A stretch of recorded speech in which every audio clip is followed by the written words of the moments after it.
4, 3, 2.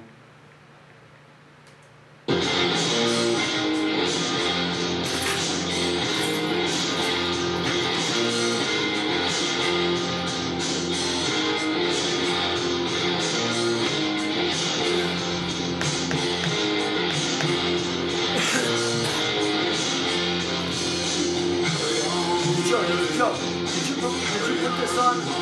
Yeah, but I posted a little bit earlier.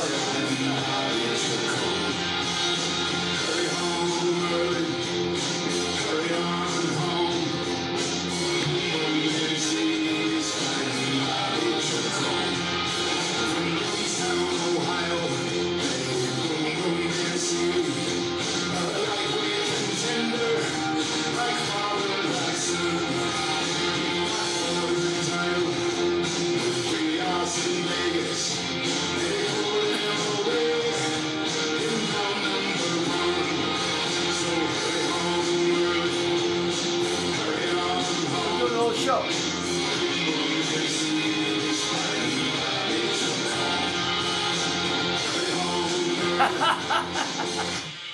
Ladies and gentlemen, boys and girls, children of all ages, welcome to the Boom Boom Room. On the Boom Boom Room .live, I am your Spit Bucket Man Viking Jim and your host, the man who is a champion in all of our hearts forever and ever. We love you, Ray, because we know you love us. You're the king, brother. Raymond Boom Boom Mancini. Well, hey, my man Viking. Hey, look, man, I got the hand. Check me out. Hey, there's Ray. How come our cut man Joe Daniel just left? He just left. He just left. Was there something I said? Something you said? Ray, check the monitor, though, man. I'm crushing your head. Clash, clash, clash. Anyway, yeah. Well, Joe's wife's birthday tonight, so he's off to a little shindig. Okay. All right, there you go. He's a stand-up guy. He's taking his bride out for a birthday. For a spa day. Yes, spa day. That's a thoughtful. That's spa day starting at 5. I don't know how, Anyhow, hey. Ladies and gentlemen, thank you for joining us for another round of the Boom Boom Room. I'm your host, Ray Mancini. As you just heard, my Spit Bucket Man, Corner Man, Viking Jim, and my cut man, Joe Danier, just left. So, let's hope there's no bleeding in this one. Anyhow, we got a lot of fun today. Got a great guest coming up. Great guest. I'm a surprise guest. A gentleman I hadn't seen in almost 30 years, not quite, but 27 years. And it's funny because we were just talking about him about a month ago. Yeah, not long ago, that's right. So I just texted him. I hope he's watching. If he's watching, I didn't give him the information. You could be watching anybody out there, anybody Facebook Live or YouTube Live, the Boom Boom Room. I hope you're watching. If not, you'll be getting a call, but you're going to be getting a call very soon. So, very special guest today, former Heisman Trophy runner-up, 1971. I thought he should have won it. Broke every collegiate record up to that point. Still holds record for average amount of carries per game, and I think per season. Who went on to fortune and fame on television and in film. Went on. It was a staple on. He used to do Laverne and Shirley. Did that several times. My wife brought that one up. Yeah. But he was a staple on Hill Street Blues. Played Officer Joe Coffey, ladies and gentlemen, my dear friend Ed Marinero. Yeah. Eddie will be coming up not long, very few minutes or so. And I got to tell you, and I'm so excited about this because I'm a lifelong Vikings fan. I wore the hat today. Vikings, you got the Vikings hat, right. I wore the hat today, but it's funny because I remember Eddie from his playing career, and I actually even had his number, 49, on one of my electric football players. So you know my hand to God. That was his 40 Vikings number? When I saw him in Laverne and Shirley, I went, oh my God, Ed Marinero's an actor, and it's so cool. Yeah, man. I ran into Eddie about a month and a half, almost 2 months ago, in Chicago for the National Tiger American Sports Hall of Fame golf event. And man, I tell you what, he looked great. He looked great. I hadn't seen him in like I said almost 30 years, and what a handsome son of a gun. Jesus, man, what a handsome son of a gun. And at that time, he was not married. He's been since. He's been married. He has a son, yeah. So, he's I shut off my phone, ladies and gentlemen. I apologize for that. And Let's see if we get anything interesting to say. Who's chiming in? Well, one was my bride, and then I got some making significant text after that. So anyhow, Yeah. but Well, I see. That's part of the beauty of this program is its spontaneity. yeah, well that's the thing. Frank, you just said that's the great thing. And anybody watching the show, you see, I don't usually try to be rude, beat my head down when you see me, and I'm trying to get things ready for the show. You know, to have some kind of factual information. Yeah. And then, but also, you know, trying to get ready. But people text in, you never know. Get them on the air or something that's interesting, and I'll share with the audience. So, but there was nothing interesting. So, anyhow, let me go. Let's start going a little bit before we get Eddie on the air, and I can't wait to speak to him. Oh, is he funny? Jesus, we'll have a look. I'm going to see him tomorrow night, and we'll talk about that. You know a lot of funny people. Oh, I do. So, starting on, let's talk about a little bit of the world of sports. As most people know, if they don't, I'm letting you know that trading deadline for Major League Baseball is coming up. I think is it tonight, tomorrow night? It's tonight. Tonight. Thank you. And so there's guys who will possibly be traded before then. Some big names. Obviously, the biggest name is Bryce Harper from the Washington Nationals because next year he's a free agent. So you got to get something in return. So Bryce Harper, here's Eddie right now on there. Hold on one second. Hold on. Ed. Yeah. Well, yeah. My guy Vikes gonna call you. He's gonna call you. You want to call him right now? Well, no. It's a live stream. I'm actually on live right now, and that's why I text you. You can see it, like I said, YouTube Live or Facebook.live, and then you can see the show. But that's what I take. But yes, so it's a live stream show. Eddie, actually, I'll tell you all this when I get hold of it. It's a live stream show. No, you can't see. No, you can see me. They'll hear you.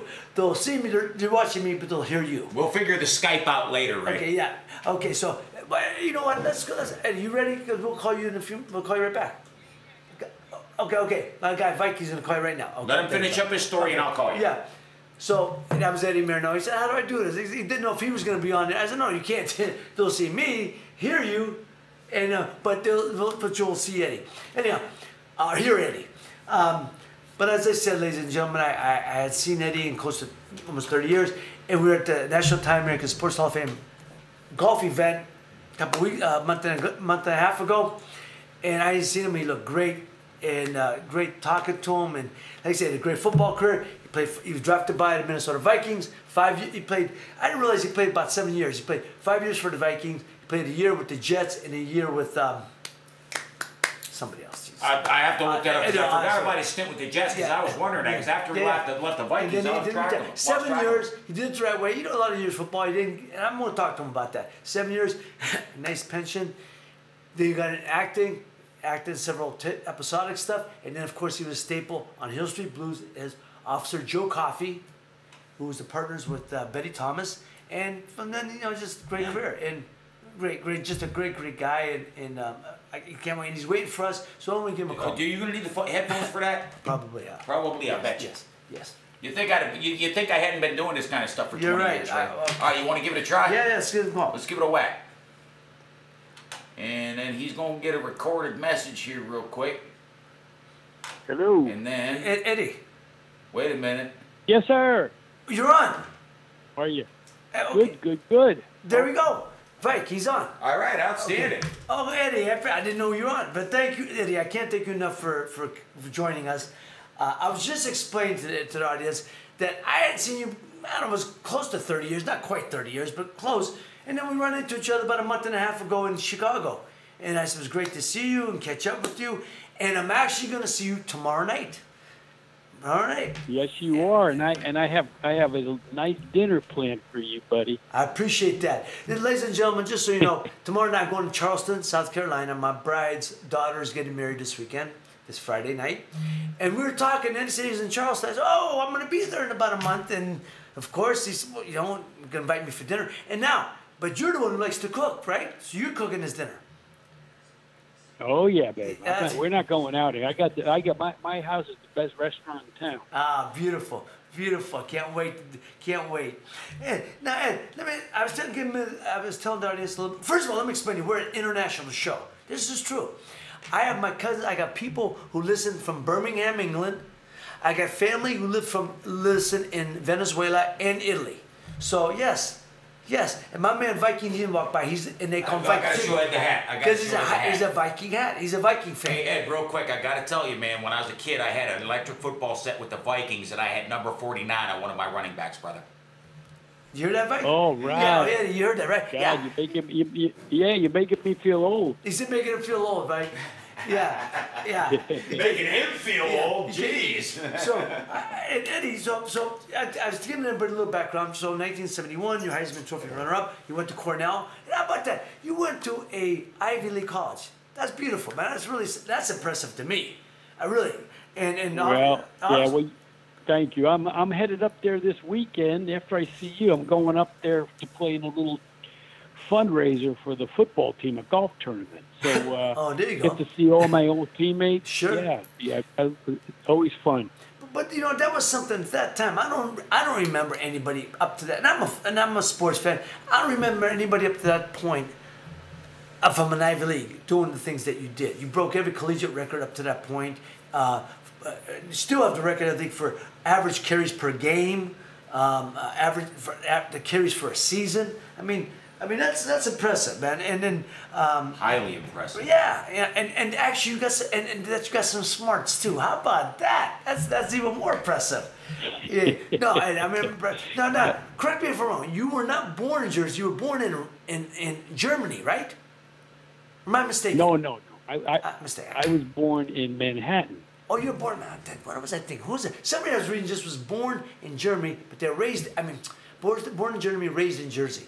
That it wasn't. I can't. So I got it confused. So you're born in Manhattan, but then raised in Jersey. Yeah, I moved to New Jersey when I was about 6 years old, and where my dad had his business in New York City, and he wanted to get me and my brother out of the city and go up in the suburbs, and it was great. Of course, yeah, Jersey. Now, were you South Jersey or like Bergen County, or South Jersey going down towards the shore? I was Bergen County. I was right off the George Washington Bridge. Wow. I was about maybe 5 miles after you got over the bridge. Oh, beautiful. And a little town called New Milford. New Milford. There you go. Can't beat that. And then, how did you? Where did you play? You played high school football. How did you? Now, everyone had to be recruiting you, obviously, and you picked Cornell. How did that come about? Well, I just always wanted to, growing up back east, up where I did, there was, we had Princeton, it was in New Jersey, and Columbia was in New York. And for whatever reason, I just kind of, I always thought if I could get into a school like that, you couldn't pass that up. No. It's sort of like a little bit of a security deal. Correct. I never thought I'd be a professional athlete. I mean, I was an athlete in high school. In fact, I was pretty heavily recruited, not just for football, but for basketball. Oh, no kidding. There you go. I didn't. Well, you're probably a 3-4 star. Probably baseball too, I'm sure. But did you ever play baseball? Yeah, I played baseball for a while. Then I had a shoulder injury, and I was a pitcher, and I couldn't throw anymore. I had to. So basketball. Went out up to the track team. And I was just going to say, Eddie, the other one. I was just going to say track too. Track would be the other one. That's right. Go ahead. I'm sorry. Go ahead. Yeah, but I think that being a basketball player and a good one, it made me more attractive to these football teams. Because, basketball, to play those two sports, they're very complementary. And that's right. I see a lot of guys, especially NFL guys, played basketball, play in the NFL, or turn out to be great receivers. Sure. But that's what I did in the NFL mostly, because I was a pass receiver. So it served me well. Yeah, you hear about I think from some of the guys I think that played. Kellen Winslow played basketball, I believe. I think Sterling Sharp, the brother, the one from Denver. Tony Gonzalez played basketball. There he did. Tony Gonzalez, great for the tight end for the Chiefs. Terrell Davis. Terrell Davis too. I don't know. I thought Terrell Davis running back. There's a kid I can't think of his name right now. it'll come to me. But he's a tight end for the San Diego Chargers. But that's what I'm talking about. That's what I'm talking about. He's, Kellen yeah. Winslow, Antonio Gates. Antonio Gates. Yeah, Antonio Gates. Antonio There you go. Gates. That's it. Yeah. That's it. He's a great one. He's got a great No. career. He's still. I think he's still even playing. But yeah, he was a good basketball player. But it's you know, look, all those guys in the NFL, they all played more than one sport. Yeah. So. Well, you know, I'm sure you knew. I got to know him one because our daughters played in the same softball league together, and up in West LA. Anthony Davis, AD, you know, Notre Dame killer, right? You know, Anthony Davis from USC. I think got to know him, but we used to work out in the same gym. Anthony was a lovely guy, you know, but I didn't realize he had won 4 national championships, 2 for baseball and 2 for football. But I forgot, he won 2 for baseball. He played for Rod. What was the coach of the Rod Gilbert? I think he was the coach of the UFC baseball coach. And Anthony. And was it Rod Dudo or something? I think it was. Maybe I'm saying Rod Gilbert. Maybe is somebody that played for hockey or something. That's a name somewhere. But Anthony was. You're thinking of Rod Gilbert. Rod Gilbert. That's right. New York, Rod New York Gilbert. Ranger. Yeah, that's right. Rod Gilbert. Rod Gilbert. Like my producer here who just walked out on me. He had to go to take his bride. His name is Joe. His name is Dany. Because of Joe Danier. Joe Danny. Joe Danny. But he calls himself Joe Danier. Like, s'il vous plaît, Danier. So, You just gave him a boxing name. I call him Jabbin' Joe. Jabbin' Joe Danier. But anyway, so that's the thing. And a lot of athletes then, you know, look, LeBron James, perfect example. He was all-state, of course, he was all-state basketball. He was, you know, as a sophomore, he's Mr. Basketball in the state. But, you know, he was an all-state tight end for football, too. Or I wouldn't have wideout. He was actually a high school All-American wideout. He could have went for football, obviously. And you look at him, 6'8", 250. I mean, this guy, he's got a pro-type body for football, don't he? Yeah, you can. He can do it all, I'm pretty sure. But, you know, playing football is a different. Yeah, it is. It is, Eddie. You know, take those hits, you know. Sure. Well, that's a couple things I want to ask you coming up in a second here. But one of them, but here's what I would say. When I was growing up, you know, Pittsburgh, Cleveland, you know, they were an hour away. But I was actually an Oakland Raider fan. But that's not the point. I remember on Cleveland Browns, at that time, Gene Hickerson was the guard. Gene Hickerson was 6'4", 250. You got what's the name for the quarterback for the Panthers who's 6'6", 250. We got guards that are quarterbacks now. Cam Newton's, you know, he's a guard size. And how about you being a running back? How about the linebackers at that time? Now you got guys 280 running 4.3. How does that work? It's dangerous. It's crazy. You know, even, believe it or not, Cornell, my alma mater, their whole offensive line averages 300 pounds. 300 pounds now. Damn. I played in Minnesota, and we were pretty good. Yeah. You know, we went to 2 Super Bowls. I went to 2, and they went to 3. The year I went to the Jets, they went back to the Super Bowl. Yeah. Our biggest offensive lineman was 280. 280. And Ron Yeri. Ron Yeri, yeah. One All-Pro, Hall of Famer. Hall of Famer, and he was 275. That's crazy. That's crazy. Right. And Ed, if I'm not mistaken, wasn't Ron Yeri the first offensive lineman ever taken in the first round, or did they get him by trade? I can't remember. He was the first lineman. Right. He was the first round pick? I believe so, or they traded a pick for him. Anyway, go ahead. I'm sorry. Right. He was the first guy picked, I think, in the draft. Oh, he was the first pick. Oh, first pick. Okay. Hey, Ed, we're having a little trouble with your phone signal. Can you make sure you're talking straight into that thing for me? Okay, how's that? There you go. I thought it was you, Eddie, or the production. I'm over yelling at fight. Come on, man.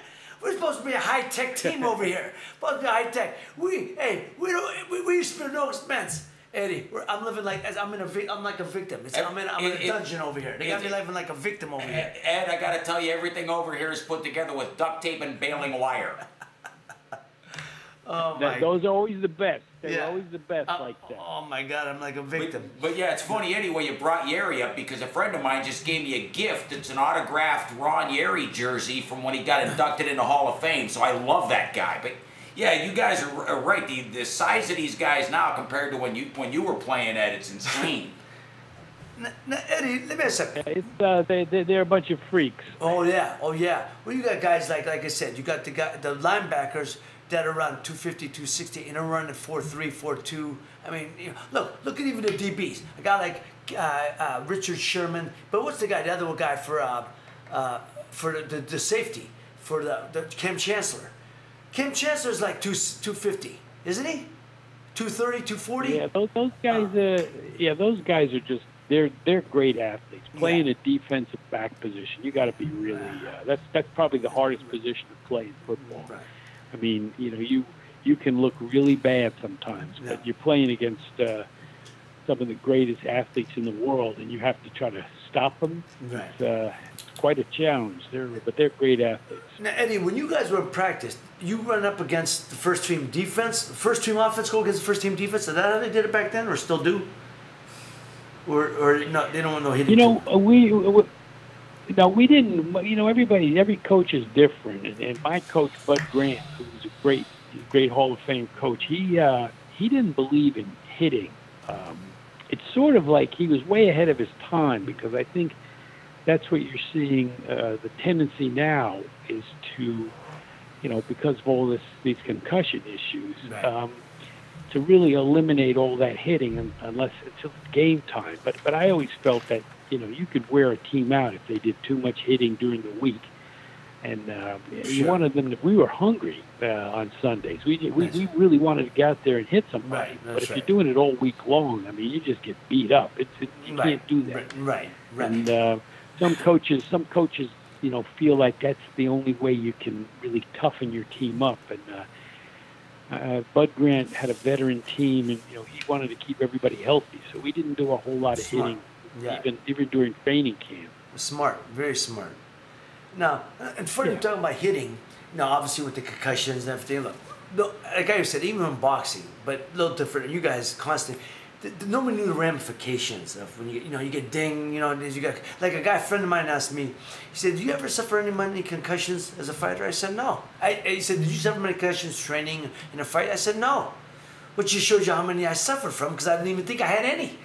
I mean, it's ridiculous. Yeah, Eddie, what was the terminology back then? Same thing. You get your bell rung. You get your bell rung. Don't worry about it. You wait. That was it. Get back in there. Get your bell rung. Don't worry about it. All this stuff now. I mean, look, what's the rule they have now? I don't know what your thoughts are. Helmet to helmet. If you do a helmet to helmet rule, you're gonna it's a penalty. You could get thrown out. The game depends. And I said, what's the difference? What is the helmet to helmet rule? I looked it up.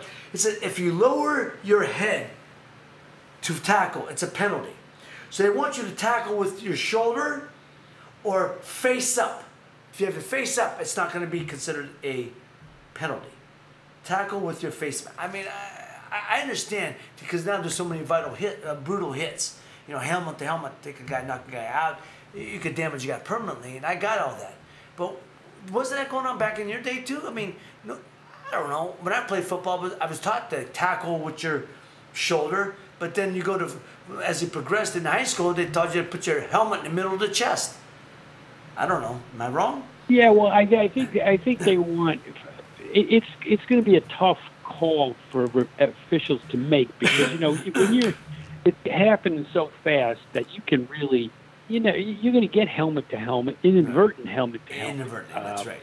The guy drops his head. They're both dropping their heads at the same time. One guy's going to try to hit his legs, and the guy's dropping his head, and helmet to helmet. You can't avoid those hits, and I guess it's going to be how you determine whether it's malicious or intentional. Right.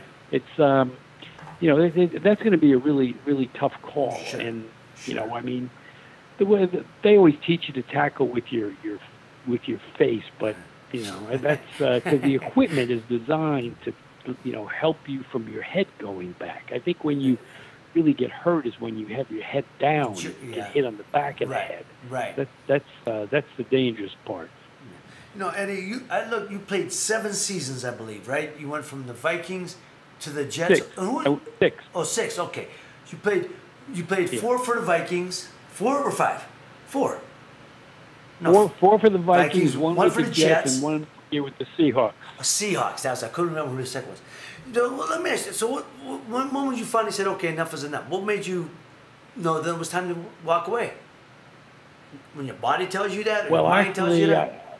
No, I got a foot injury in my year with the Jets. In the 7th game of the season, I was playing Monday Night Football against the Patriots, and I got a kind of a freak injury where somebody fell on my foot and bent it backwards. And separated all the bones, tore up the ligament. And it was kind of I was never really the same. I got 1 more year. I didn't play the rest of that year, and then got signed at the mid-season of the next year with the Seahawks. But I was pretty much done. Done after that. I was never 100%. Who was the coach at Seahawks at that time? A guy named Jack Patera. And Jack was the defensive line coach for the Vikings when I was there. Yeah. Eddie, I don't know if he was at the same time. He might have been coincident. There was a kid from Youngstown that played for the Seahawks, Sherman Smith.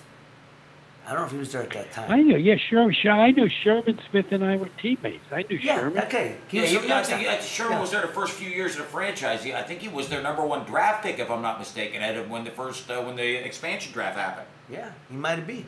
Well, I was with them in '77, which was their 2nd year. Right. Okay. As a team. Yeah. So he was there. Sherman Smith was a really great athlete, big guy. Yes, big running back. Yes, very good. He went, I believe, correct me if I'm correct, Mike, it was I think it was North High School. He went to North High. I'll double check that. I think it might have been South, but we'll double check. But I remember Sherman Smith. He was from Youngstown, one of the first players from the area to play in the pros, And, but Eddie, so when you went up, so it's time to hang it up. You're never the same. So now, how did you get into the acting bit? And were you being represented by one of the agencies, or did you just say, I want to try the entertainment business, I want to try acting, or you already were training for that? How did that come about? Well, I was actually after I left I left the Vikings, I spent some time out in Los Angeles. And I got into, I met some people. Then I got an acting workshop. I lived out there for a few months. Right. And then, I went back to New York to play for the Jets. And I went into an acting class there, too. Right. At night. And then when, my career was over, I just moved out to L.A. I had an agent already. I had a SAG card. Right.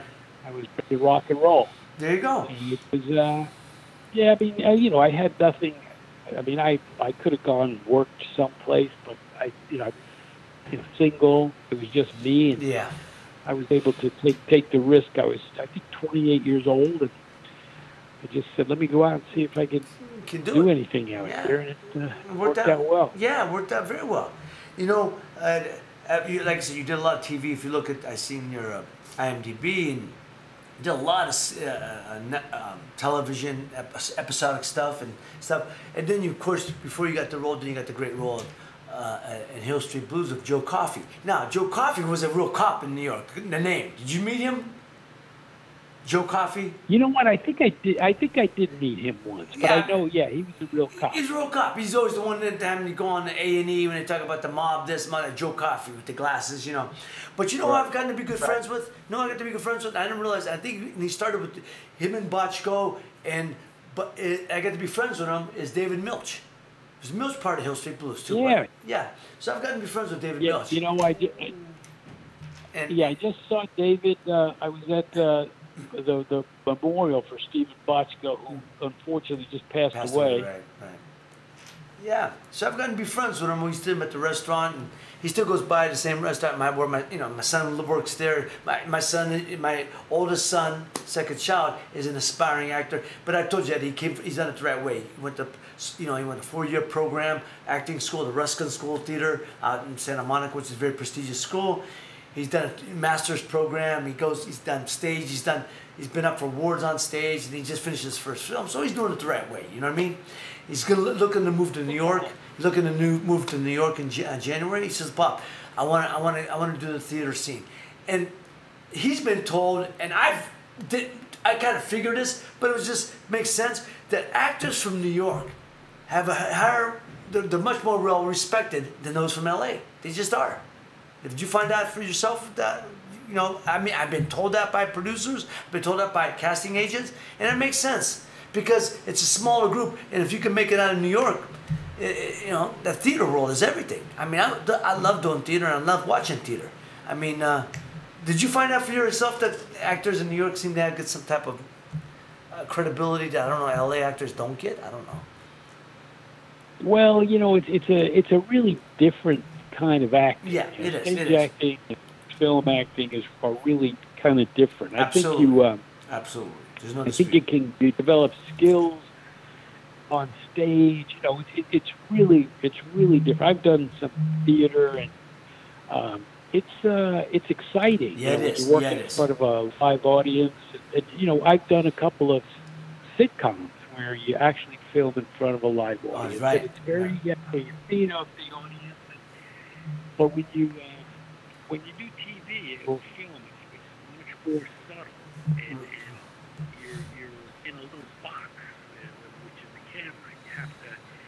The technique is different, but I think anytime you can train as a classical actor, it's always going to be better for you than when you go out to Hollywood. You just have more in your repertoire. I agree. It teaches you a better system. I agree. Yeah. I mean, that's it. You come from the stage. I've done stage myself. I've done stage, and it's like you said, it's thrilling, man. There's, it's as close to a feeling of live, being live in the ring, being like, I mean, it's as close as you can get, because stage acting, though, like you said, different. In film, you got to repeat this. Try to be exceptional every time. 4 or 5 times. You got to keep doing it, or as I was told once, stand there and look lovely. Best acting advice I ever got. Yeah, I had a director, English director. I said, anything you want me to say? I was doing a film with Charles Durney, and I said to him. So I said to the director, anything you want me to say to Charlie after I say my lines? Anywhere you want me to look? Anything you want me to do? Any way special where you want me to walk or anything special? He goes, yeah, stand there and look lovely, and walked away. I said, there you go. That's the best acting advice you get. Don't you always hear De Niro say, when you think you have to do something, don't. When you think you have to do something, don't. And that's the truth. Actors, everyone try to do something when they don't got to. And anyhow. But Eddie, I appreciate your time, man. I don't want to keep you here, but I can't wait to see you tomorrow night. I can't wait for you to meet my bride, and look forward to meeting your bride. Is your son going to be there tomorrow? Yes, he is. I told him all about you. Well, I appreciate it. Well, checking you out on Google, and he. Well, I appreciate that. I told my sons that when I saw you and everything, and my sons, they're sports fans, and my son, he was, oh man, he was excited about it. I told him I'm going to see you, both my boys, and I was telling Eddie, when we talked, Eddie has a high school son. He's going into his junior year or senior year. No, my son is going to sophomore year. Oh, sophomore year. Okay, he's 16. 16. Yeah. Okay, and so Eddie's son's going into sophomore year. Plays football, and correct, he plays football, and Eddie, I've told people, thank God my son's never got into boxing. Thank God they never wanted to, and I'm very fortunate. I'd have to tell them they figured it out on their own, but I mean that's the hardest thing. Mm-hmm. But I tell people, like people always say to me, here's what people always say to me. I bet you wish your kids grew up in Youngstown, not Hollywood. or California. Now, what, you know, Eddie, to them, even though my kids live in Santa Monica, West LA, everything's Hollywood. All of LA is Hollywood. I go, no, not quite. Hollywood is really a disgusting place. Yeah. Hollywood, the area of Hollywood is really a disgusting part of town. And don't get it twisted, you know. Well, it ain't the LBC, No. but anyway. But I tell them, I said, no, I got to tell you, I don't think I would want to be Ray Mancini's son growing up in Youngstown. I really don't. And that would have to be a tough one. I'm sorry? Yeah, that would have to be really tough. Right, absolutely. Being your son in Youngstown. And right, now, and thank God, you know, like I said, they find their own way, and being in California, there's more opportunity, and you know, and they go to school. A lot of kids who were children of celebrities, whether they're actors or producers. So you know, that's like my daughter went to school with Joe Namath's daughter, right? So I used to see Joe at different events, right? I love Broadway Joe, man. Joe was my guy, you know. But I mean, it was not uncommon, you know what I'm saying, Eddie, for the kids to go to school with other kids, other celebrity kids. So, but being your son in South Carolina, being who you were, football, Heisman Trophy runner-up, broke all the records at that time, you know, still got records and played 2 Super Bowls. I mean, that's got to be tough on your kid. I'm assuming, I know you don't put no pressure on him. I know you don't put any extra pressure on him, but that's got to be, I'm sure the coaches or other people do. Am I wrong? Or have expectations? Yeah, you know what? The good thing, the interesting thing is, you know, I'm an older dad, you know, so, I mean, some of my son's friends' fathers could be my son. Right, yes. But you know what the thing is, Raymond? There's been a TV show called Blue Mountain State, which was a comedy about, you know, I played a college football coach. It was pretty raunchy, funny show, and all these kids, you know, and I did this over the last 8-9 years. We did 3 seasons, but all these kids recognized me from that show. And I think that's where my son gets most of his, you know, attention. Yeah. Because of this show. None of these kids they don't have any idea about my football career. Nah, I know what you're saying, I'm playing this role. You know, it's funny, Eddie. My son, you know, at the time when my kids were coming up, it was just when the internet was happening and stuff. So even my kids, they heard, you know, they didn't know when they got older. Now I'm going to go on the internet and look at my fights and my kids on my kids' front, you know, soccer, and they can see you running the football. They can see, you know, they can see everything. That's amazing. It really is amazing stuff. But look, I'm looking for it, and you know, just so people know, Eddie got married later in life. How many years you been married now? I've been married for 16 years. God bless you. God bless you. You got married later in life. I knew you were a bachelor for a long time. And I was 52. I was 52 years old when I had my son. How about married. that? How about that? How about that? 52. God bless you, man. And I remember we used to bounce. I sit there. We used to do events. You know, we used to do Tommy Dreesen's event in Chicago. We do events in Las Vegas. Our friend Joe Raschuti, I told him I saw you. He said to say hello to you, Joe Raschuti, and the Tropicana, man. And we used to bounce. We used to have a few friends in the Follies Bergier. Eddie, we had a friend. We had mutual friends. So it was a beautiful time. It was a great time. It was a great time in my life. And it was good to see people people like you. It was beautiful. But I'm so looking forward to seeing you tomorrow night. I can't thank you enough for your time today. And I'm looking forward to meeting your family. I'm excited. So, Eddie, thank you so much, my brother. Me too. And I'll talk to you tomorrow, and I'll see you tomorrow. I'll call you when I get in. Okay, brother. Thank you so much. Okay, baby. Thank you. Bye-bye. You too. Ladies and gentlemen, so, wait, we got it? It's up? You got it, okay. baby. So, ladies and gentlemen, that was my good friend Ed Marinero. He's just, I tell you, one of the best people. Just not only a football player, not only athlete, people. Just one of the best people you want to meet. Lovely, lovely man. And ladies, look at what a handsome son of a gun. He's still so handsome. So okay, now Raymond, listen to me. Now, I never asked you for nothing. Bring me that man's I will, autograph. and he'll do it happily. Thank you. In fact, I'm gonna take a picture with your hat on. He'll love it. He'll love that. Eddie's one of the most gracious people. And my hand to God, one of my electric football players, my dad had to order. This is before you could get stuff on the internet. Yeah. Where you could just order anything. Yeah. My dad, to get me Viking stuff, living in Youngstown, Ohio, had to bend the ends of the earth to get the Sears Roebuck catalog from the Twin Cities. but he wound up buying me an electric football set with the Vikings, and I put number 49 on one of the running backs. My hand to God. I mean, like, that's what. See, that was right up your alley. People don't say Viking Jim for a reason. He's got the hat on. He's got the word. You do. You bring that not just today because we're gonna have it. Show people. He wears all the time. Okay, I'm not even gonna show him a tattoo. Let me get this in here. Let me see. Which arm is it? This arm. The Viking. Can we see that? I gotta get over here. You gotta get close. Here. Put it higher. Here, look at this. Look at this. Look at that. The right Viking, there. There you go. Look at that, ladies and gentlemen. Look at that. We're not kidding with this. Purple. He's stuff, got the folks. purple and gold. So no, that's a Viking. So I thought because you do the reenactments and that, but no, because you're a Viking guy. I am. And there you go. My blood turned purple when I was 10 years old. Oh, man. And I decided they had cool helmets. And Ed'll love that. But you sympathized with me because you were a Raiders fan as a kid. And yeah. There was a lot of Raiders because they were so good in that period. But still, if you weren't a Steelers or a Browns fan in this area, you were a weirdo. I know. And I loved a lot of players from the Brownies. I loved Leroy Kelly. I loved Erich Barnes. Yeah. Paul Moorfield, but then Paul left, of course. You know, I mean, the World Football League. I mean, yeah, man. There's a lot of Gene Hickerson, Luda Toe, Rosa. I mean, a lot of guys. But man, but I was never a Pittsburgh fan. I can't cop to that. I was never a Pittsburgh fan. If I want Brownies, Pittsburgh were great. A lot of my friends were Pittsburgh fans. I'm from the South Side. A lot of the South Side is what they gravitate towards Pittsburgh. North Side was more Cleveland. But man, I couldn't do Pittsburgh. But they used to aggravate me and agitate me. But then when Cleveland, I mean, when Pittsburgh played at Oakland and for the for the championship game with the AFC, that was big. There's a lot of hate there, you know. Yeah. But you were right, by the way, about Sherman Smith. It was North. North High School. That's what I thought. Yeah. Well, ladies and gentlemen, look, we've had so far. I mean, I'm excited, man. I love Eddie.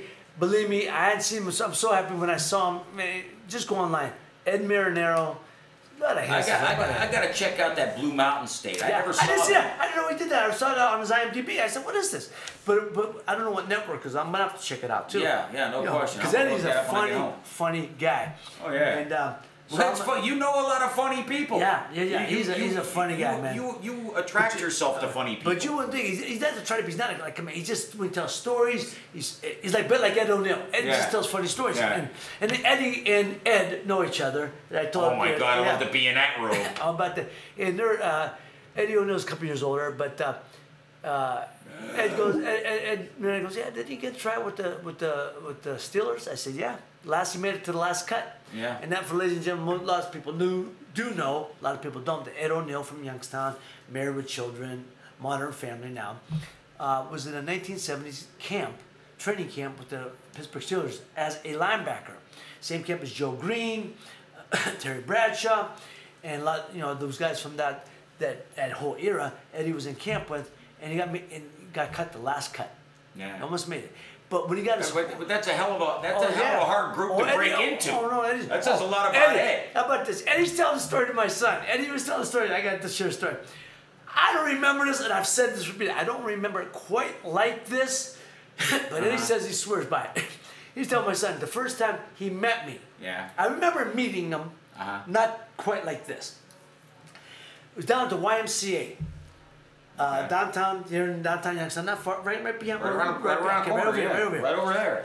Eddie used to be a great handball player. Eddie used to come play handball when he was in New York training for acting with acting school. He'd come back home occasionally, and he did a lot of stage work. So this is 1982. He did a couple films by then, and a lot of stage. So Eddie would. So my mother, he was introduced to my mother. My mother said, could you please talk to my son? I'd like him to get out of boxing, and I don't want it's a hard career. This and that. Could you talk to him possibly about? Actually, this was 82. This was 83. Okay. So I just got an agent, William Morris. Yeah, okay, the famous William Morris agency. And I was being offered opportunities for acting roles. I was never able to take advantage of it because I was in training camp all the time. But so Eddie said, "Yeah, of course, I'll love meeting him." So I met him down at the YMCA over here. And we're in the cafeteria upstairs, in the cafeteria. So Eddie tells the story this is not how I quite remember it, but this is how Eddie tells it.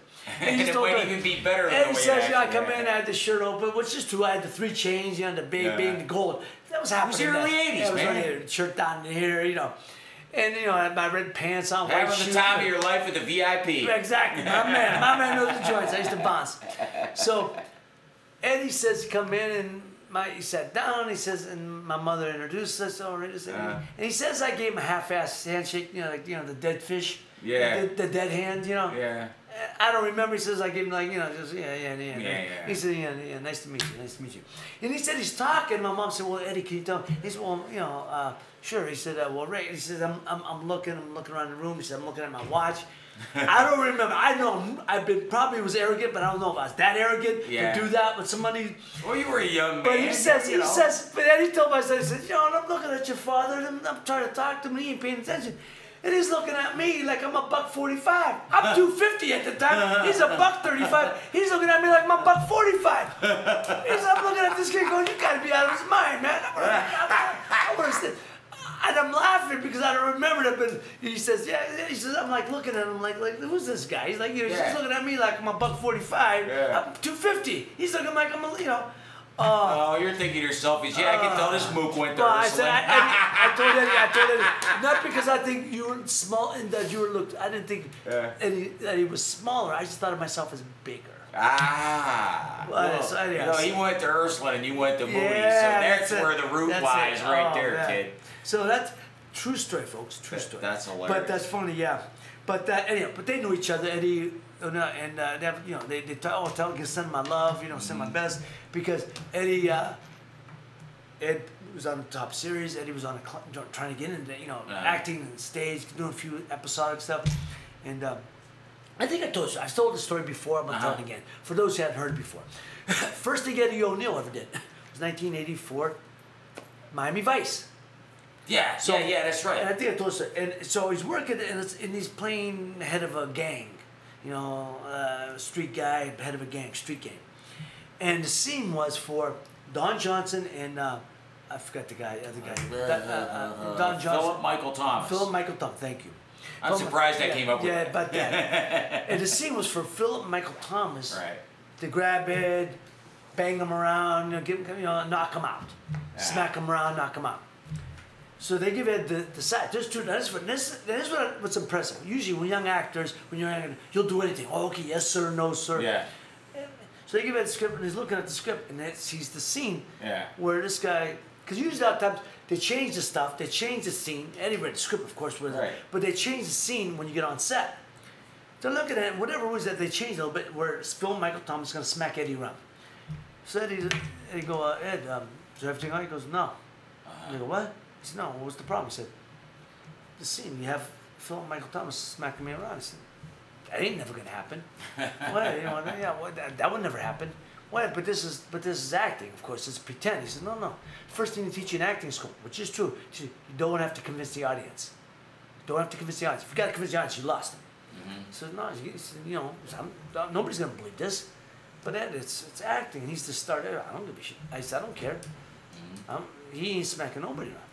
So now, during this time, he's like, well, what do you want us to do? Because we better change the scene. Oh, Ed, we can't. Well, then get another actor. Ed, I'm not doing this. So now, by the time Don Johnson comes over, Philip Michael Thomas, well, what's the problem? Fine. And he said, Ed, don't want to do the scene. Well, Ed, what's the problem? Because you have the scene where he's smacking around. First of all, ain't nobody going to believe him smacking me around. And second of all, that's not going to happen. So either we change the scene or get another actor. But Ed, we can't get another actor. He said, I don't care, but you gotta change the scene. Now, you have to say how arrogant, how ballsy it is for a first-time actor who to walk into a hit show and tell the stars to get bent. No, I'm not doing it. So yeah, now he knows they can't get another actor. He's on set. Right. And they go, well, he goes, change the scene, do it some other way. But he said, they go. So Phil might go, Ed, well, you know, I'm just, you know, I'm on our star. I'm supposed to be like the tough guy. He says, let me tell you something. He told Phil, I'd beat you like I'd own you, and you'd like it. And you'd like it. Don't give me that stuff. You're sort of the tough guy. You're a star. I'd beat you like I own you, and you'd like it. Oh man. So change the scene or get another actor. Damn. So I said. So they looked at it, and I said, Ed, what are we doing? He goes, you ever seen this? He said, I did the show, didn't I? Yeah. He said, so they changed the scene. They had to. Yeah. But I always laugh people because that's Eddie. Eddie ONeal. I love about Eddie. Eddie's just a matter of fact. People don't understand Eddie's a real street guy. come from the north side of Youngstown, hung out with a rough crew. And Khalees, they've gone one way, but he decided to go to New York, become an actor. Oh, he's the real deal. Oh, he's the real deal. That's exactly right. So when people talk about people always say, and I've said this before, people have heard this, give me, bear with me. Who's the toughest guy in Hollywood? I say Ed ONeal. They go, what? I go, Ed ONeal. They go, you're talking about, you're talking about Al Bundy? Let me tell you, Al Bundy would beat your ass like he beat your ass like he owned you. And you like it. Nah, I tell you, he said, Al Bundy would beat your ass. Let me tell you, Eddie's a real street guy, can punch. Nah, Eddie's 72 years old, but don't get me wrong. I still wouldn't want him smacking me, thank you. Eddie's still about 250, 240, 250. So, and he's a black belt in Brazilian Jiu-Jitsu. Damn. He's been black belt for several years. So let me tell you something. He's strong as they come. He bang you. If he catch you down, he's going to choke you out. So who's that? He's the real tough guy. He ain't no pretend tough guy. He ain't no action star. But he don't act that way because he is. That's right. He doesn't have to prove he doesn't have to. anybody. Well, I've seen Eddie talking. I've been with Eddie a few times. We've been in, and the guys say something, and all of a sudden Eddie go, hey, can I talk to you for a minute? And I go over and grab the guy by the back, and I can see his finger on, and pretty soon, I sit down. All of a sudden, I say, "Excuse me, everybody. I want to apologize if I offended anybody. I apologize to Ed. I didn't mean to say." I'm laughing, going, "Jesus, man!" Oh yeah, but he did it in a way. He didn't embarrass the guy in front of everybody. He didn't rip him. He says, "Can I talk to you for a minute?" Straighten him out. See, I bet you I'd be intimidated by Ed simply because I know I'm a lippy guy and I like to smart off. And I'm afraid I'd like to hit a trigger. He's the real deal, man. But anyhow, that's why when Eddie ONeal and Eddie Mair, I don't know, man, he had to try with the Raiders. I mean, with the Steelers, right? Yeah. I heard that. True fact. Yeah. So, and then, like I said, a lot of respect to each other. They like each other very much, so it's always a good thing. And ladies and gentlemen, look, I'm so happy Ed Marinero. Check him out, ladies and gentlemen. Believe me, check out his football. He still has the record for average like over 30-something carries in a game. And college, 30-something carries a game. Still has all-time record for most carries in college history. If I'm not mistaken, he was also the first college running back to do 1,000 yards 4 years in a row. 4 years in a row. He had over 4,000 yards. Yes, correct. At that time, the most yards in NCAA history. Division One history. Yeah. So, and really, he didn't get the Cy Young, baseball season, Cy Young Heisman Trophy was because he went to Ivy League school, Cornell. They didn't get the credibility or respectability that they deserved. A lot of these players come out of the Ivy League schools. They thought they're absolutely. They didn't get the respectability they deserved. Oh, what the hell was there was a name a guard that played for the Vikings a few years ago. Was a Yale guy, and now I'm drawing a blank on his name. But yeah, there you go. Oh, you know what? I gotta send you this picture. I got not to change the subject, but I just remembered I got a friend of mine sent me a picture the other day. Okay. He scored a Ray Boom Boom Mancini jacket, one of those white jackets with your picture on the back from back in the day. Yeah. So he scored it at the flea market up at how about that? Four Seasons. That's where my jacket's at the flea market now. He sticks his arm in to try the jacket on. What pops out of one of the sleeves? A T-shirt for the aerobics record. Oh my God, that's funny. So, this post is out on it. Who chimes in on this post but our friend Gary Ramey from Peppermint Productions. Yeah, because that's where it was done at, Peppermint Productions. Gary says he's got recordings of you singing. Can't sing a lick and it don't stop me. Can't sing a lick. I tried my best to talk him out of these tapes, Ray. I tried my best. I like to hear it myself. Before, back then, they offered you anything. Hey, would you like to sing? Yeah, sure, why not? I can't sing a lick, never stopped me. So you try it all. We're going to karaoke one night. We got to find your tone. But Gary says he is protecting them. They're in a vault, and he won't divulge your secret. I could have been a big star in Germany. Yeah, you go, Hoff. You go. Ladies and gentlemen, look, I can't thank you enough for your time. I had a lot of fun. This was a great show. For me, I enjoyed it. I hope you enjoyed it half as much as I did. Let me give you a little bit about sports now. Again, the trading deadline is believed is tonight. Major League Baseball. Bryce Harper they're talking about he will be traded. A lot of people see that. I don't know where, but somewhere. Another one they're talking about is possibly being traded is Adrian Beltre. Adrian Beltre is 40 years old next April. So, and one of the greatest, great players from Latin America, from Dominican. Also, football news. Sorry, Ray. That's okay. And I didn't take that thing off my head. Jesus, man. Yeah, I forgot. We don't need that. You're off the phone. Jerry Jones making it saying his players will stand, and if they don't stand, they won't be a Cowboy. I like it. I gotta tell you, ladies and gentlemen, I like it. I think players should stand for the national anthem. One ain't got nothing to do with the other. Civil unrest and stuff in the streets ain't got nothing to do with our national anthem. Whether you believe so, that's my views. Since it's my show, I can say it. That's right. But, that's right. And honestly, people get tired of it. And if I own a team, you do it's my way or the highway. Simple. That's what I said. So now these players, other players, he's got a plantation mentality. Richard Sherman said that. Hey, let me tell you something. Richard Sherman, if the 49ers make that statement and you ain't doing it, and your ass off the team, take the hike. If you can't stand for a 2-minute song and you want to give up the payday, do. God bless you. You think you're doing something, nobody cares. Nobody's going to remember what you're doing. I think in theory it's a good idea. In reality, with the purposes, reality, it don't work. Not with the national anthem. Not for me, not for soldiers, those who've left parts of their body, left their blood on foreign lands. So, as a son of a World War II hero, it don't work for me. So, Jerry Jones, I applaud you.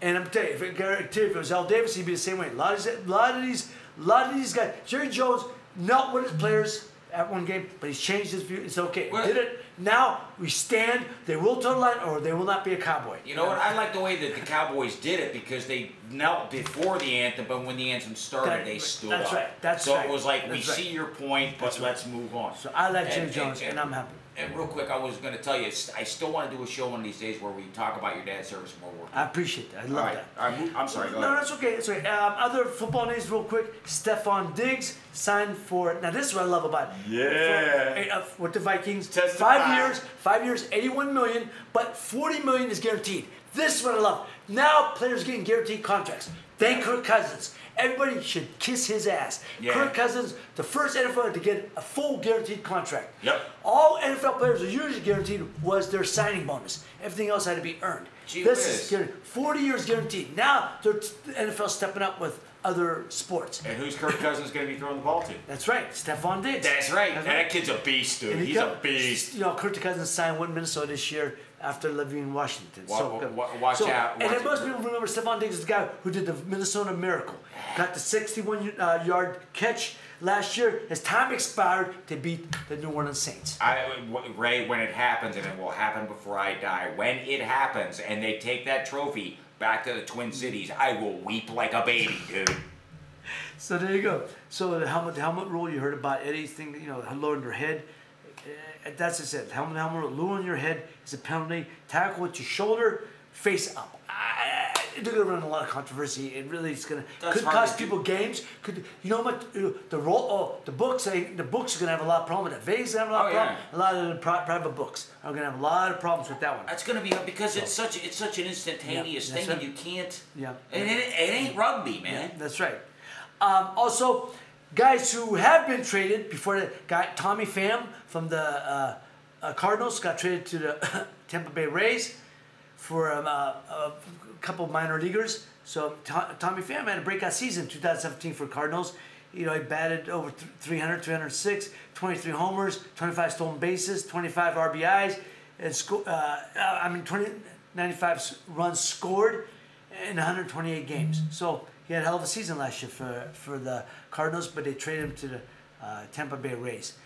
Anyhow, this past weekend, Mikey Garcia had a unanimous decision over Robert Easter in Los Angeles at the Staples Center. So now unified the lightweight champion, the lightweight belts.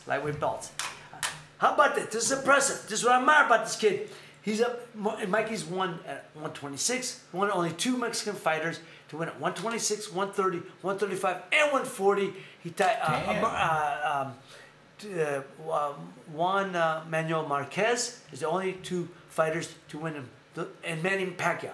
Juan Manuel Marquez and Manny Pacquiao to win in 4 divisions. He's going after his 5th. 26, 30, he's going after sixth division. When he goes, he called out. Now this is what's impressive. People think it's lunacy. I think I'm admiring the kid. He just fought at 135. He has fought at 140, but he called out the welterweight champ at 147. Could be by many considered the best pound for pound in the game. Errol Spence. Mikey Garcia called him out and said, "I want Errol Spence." Everyone said I can't beat him. Everyone said he's the top guy. That's who I want. I can't tell you the admiration for a guy like Mikey Garcia because nobody's doing that anymore. He called out Errol Spence, the best pound for pound, one of the top 3 best pound for pound in the game, as Mikey is himself. But instead of he just won 135, so he's ready to jump up to 147 and challenge Errol Spence. Or not Errol. I keep saying Errol. Errol. Errol Spence. So I admire that very much. So anyhow, there you go on the boxing. It was a great fight this past weekend. He won unanimous decision. I mean, it wasn't a great fight, but it was a good fight. Robert Easter went the distance, unanimous decision. Got dropped in the 3rd round, got up, fought hard, come back, but at some point he realized he wasn't going to win, so he was in there to survive. So, but, God bless him, man. He did the best he could. So, there we go.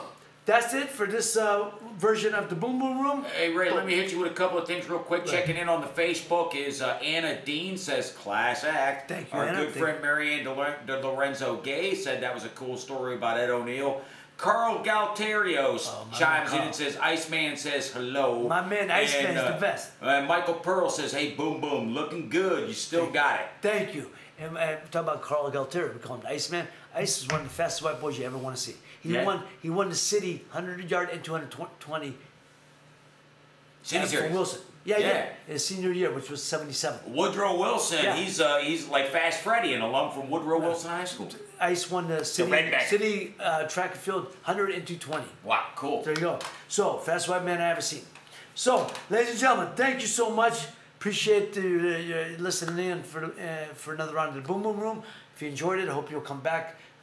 I'll be gone Thursday, but we will have a fill-in. We have we'll pull one of the shows from the vaults. I'll be on the road again, but we'll have from our vaults. What show that I did last couple of years on on the the 560, the old 570, the old radio show. 560, 570, same thing. 570 iHeartRadio. Anyway, come and listen. It'll be a fun show. You'll listen. We'll get somebody good. It'll be one of those celebrity. We'll have a top celebrity interview. I want to take some time to pass some of those, and we can get some a couple of interviews in one. And that'd be lovely. Really. We'll get it rocking. All right. So again, thank you very much. Appreciate your time. Take care of each other. Love each other. Good night, God.